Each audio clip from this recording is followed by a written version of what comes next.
All right, continuing on our trig section, we're going to be looking at our sine, cosine, and tangent graphs from our trig functions. And we're going to be looking at these, um, looking at their transformations, how they're moved, and then just how they're different from the sine and cosine, how they're related and how they're different, and how the tangent function is completely different from all the other ones. So let's say we have our unit circle, okay, and we're going to look at the sine numbers. So if we're looking at the sine numbers as we move along, we'll have this as be 2 pi right here. That'll be 2 pi. This will be pi. And then we'll have pi over 2 and 3 pi over 2 in the middle. So as we move along here, okay, and we start plotting them, this up here is 1, this down here is -1. So when we look at sine, the first number we have for sine is 0. So we start at 0. And then we move up to 1/2. So then our next point is about 1/2. And then it's root 2 over 2, which is about 0.7. And then we have 1. Okay. After that, our next point after 1 is root 2 over 2, and then 1/2, and then 0. And then after we've passed 180 degrees, or pi radians, our next point would be a -1/2, negative root 2 over 2, -1. And then we have negative root 2 over 2, -1/2, and 0. And so as you see with the sine, we end up going up and down and then back up. Okay, so we get this nice little curve. Cosine is similar, but with cosine, what do we start with? Instead of starting at 0, we start at 1. So we start at 1,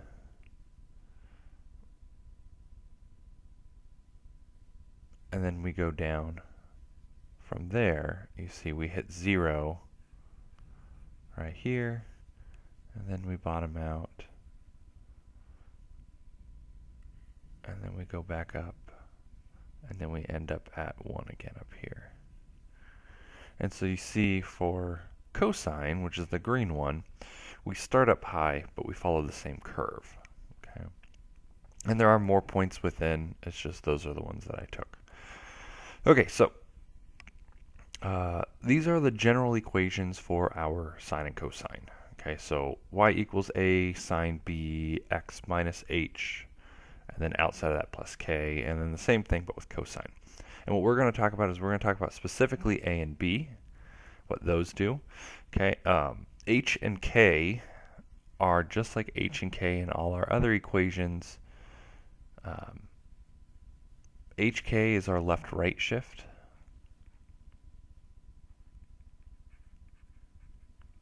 Okay, so h is how far left or right we go. So if it's the minus, you move it right. If it's x plus, you move it to the left.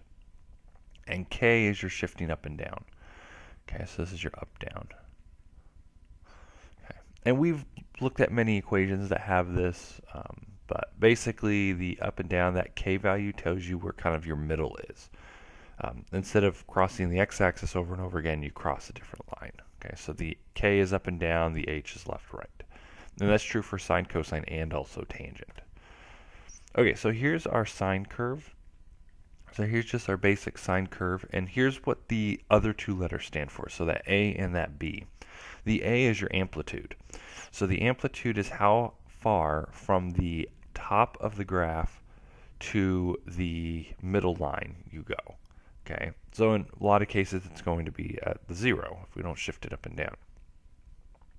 And so up and down, that's distance is A, so whatever it is. Same thing is true on this side. Okay. This is also A length, but it's just negative, so it's just on the bottom side. Okay, so A is your amplitude, so it's how far up or down that curve is stretched. The other variable was B, which B is used to help find your period. And since we're dealing with parametric, not parametric, periodic functions. Since we're dealing with periodic functions, what ends up happening is that it ends up repeating itself over and over again after a certain amount, after a certain period. And so we have to find what that period is. This equation down here is how to find your period. Okay, 2 pi over b. So an entire sequence divided by whatever the b value is. Okay, so 2 pi over b. Cosine is similar, except cosine you start at the top. So you start at whatever your peak is. So if your a was 4, you're going to start at 4 up on the top. Then you drop. This is also a length of a, and this is also a length of a. Okay, and then your period again is still 2b. So the period is the same for both sine and cosine. Okay, but those are the general shape of your graphs. Now, when you have to graph these, what you're going to do is you're going to sketch them, and I just need one sequence through them. Okay, so just one sequence. All right, so let's say we have this formula right here. We have our equation. We have y equals 8 sine 4 pi parenthesis x plus 8 minus 7. Okay, and we want to find our period, our amplitude, and our phase shift. So first thing is our amplitude. That's going to be the easiest one. So the amplitude in this problem is what? It is 8. Okay, so the amplitude in this problem is 8. Okay, so that means that when we graph it, we're going to top out at 8 and down 8. Okay. The next one is our period. Now the period, remember, is a formula of 2 pi over b. So we have to take our b value and we have to put it underneath 2 pi. So our b in this case is 4 pi. So if I plug 4 pi into b, into this equation, what is my period? My period is, that's right, 1/2. So the period would be 1/2. That means I do a complete cycle in only 1/2 units. Okay, so only 1/2 units. And the last thing is our phase shift, which when we're talking about phase shift here, we're talking about shifting it left, right, and up and down. So in this case, we'll be shifting it left, right. How much are we going to be shifting it to the left or right, and how much? So this one we'd be shifting it to the left 8, and then is it up or down? It is down 7. So our phase shift would be shifting it to the left 8 and down 7. And that's going to be where our phase shift is. So we take our graph with our amplitude of 8 and our period of 1/2, and we'd move it down 7, and we'd shift it over to the left 8 units. Okay, so instead of having our beginning at 0, 0, we're actually going to have our beginning at -8, -7.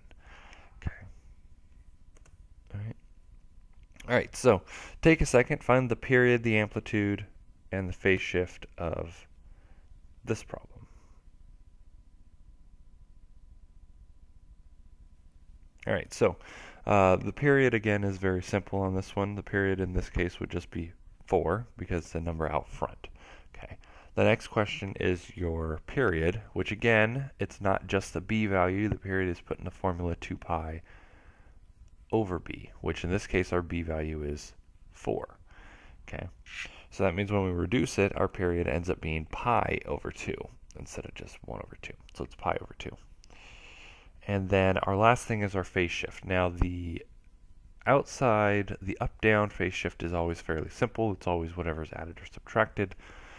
But the inside one, which you have to do with this, is that you have to take the b value out. So it should just be x, not a number x inside the parenthesis.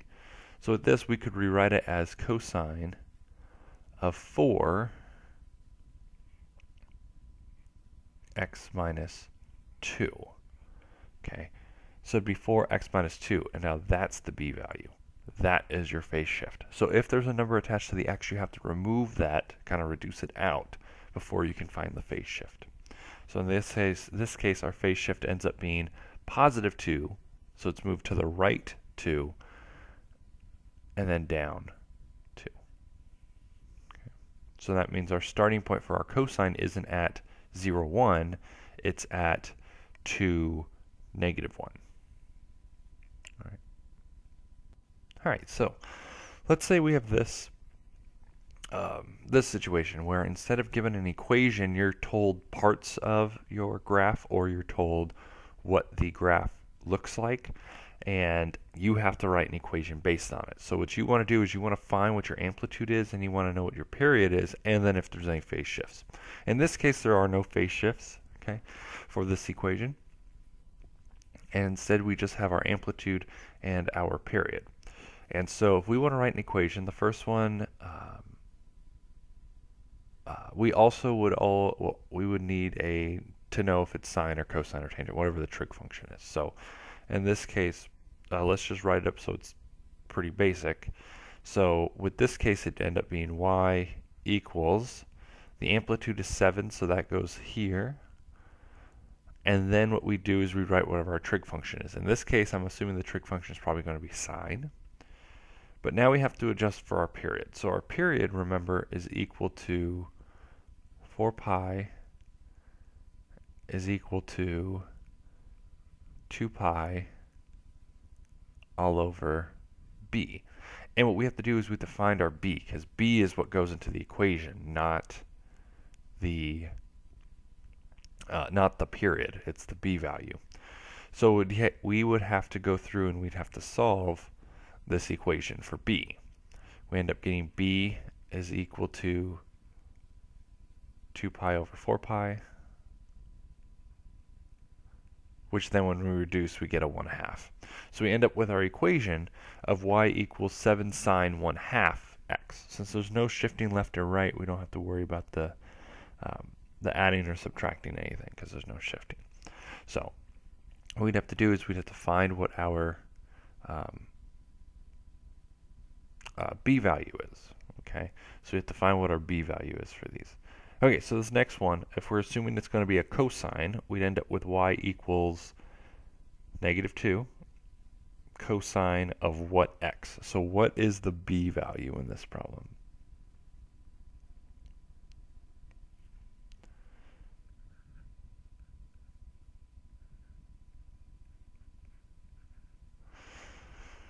So our b value is going to be solved by taking 8 is equal to 2 pi over b, in which then we have to go and solve for b, which gets us pi over 4.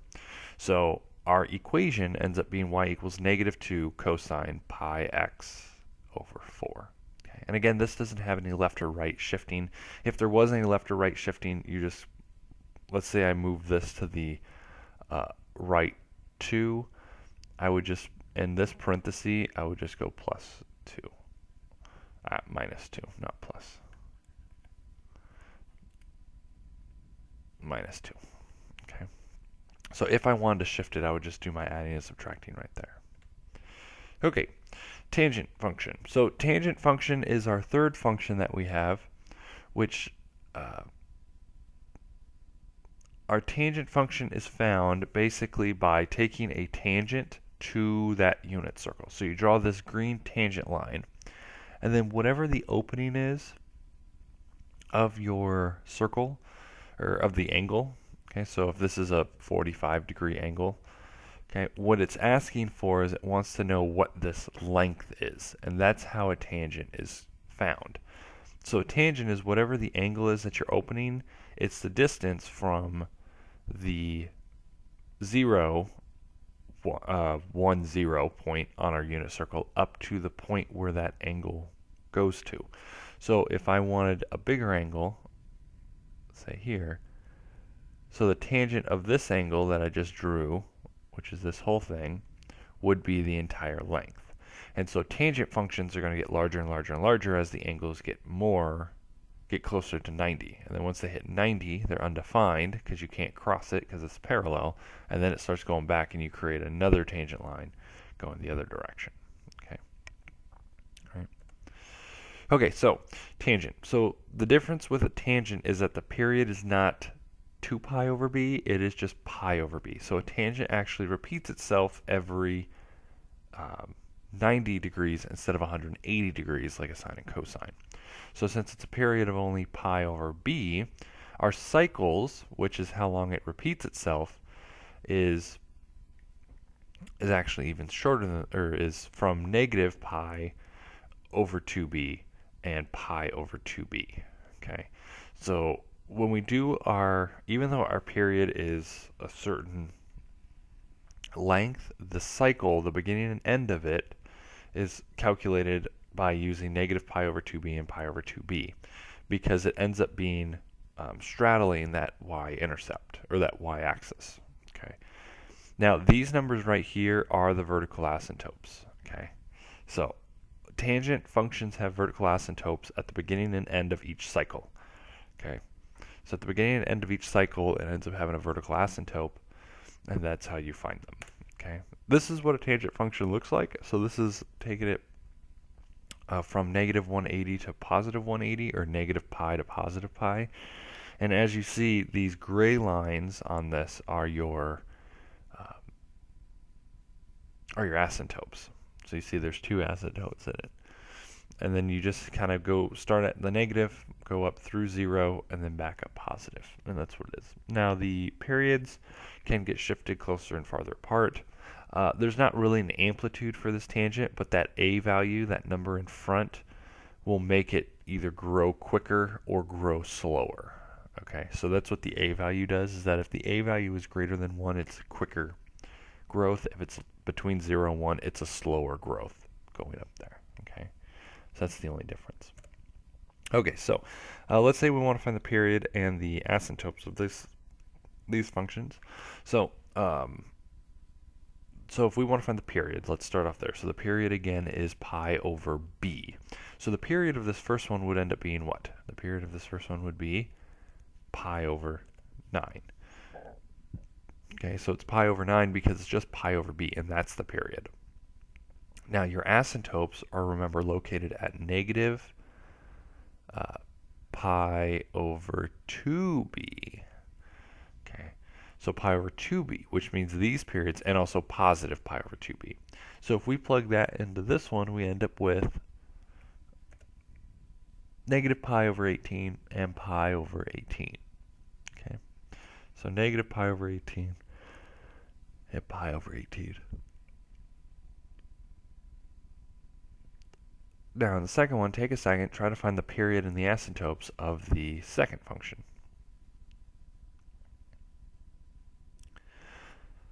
So now this one, the b value ends up being 3 over pi. So when you reduce it and you put it into the equation of pi over b, when you reduce it all the way down, you end up with pi squared over 3. Okay, and again, you want to keep this in exact values. You don't want to round, because everything's usually dealt with in terms of pi. So just keep it in terms of pi. Okay, and now for our asymptotes, the easy way to do the asymptotes is just take your period and you multiply the bottom number by 2, and that's going to be your period, or your asymptotes. So you take the period, multiply the denominator by 2, and that's going to be your asymptotes, positive and negative. So we get positive root pi squared over 6 and pi squared over 6 positive. Okay, so that's going to be how you find your asymptotes and your period. So then for graphing this, you just kind of draw vertical lines at your asymptotes, and then you just do the same. You just do your same drawings like this. Okay, so just one going up, one going down.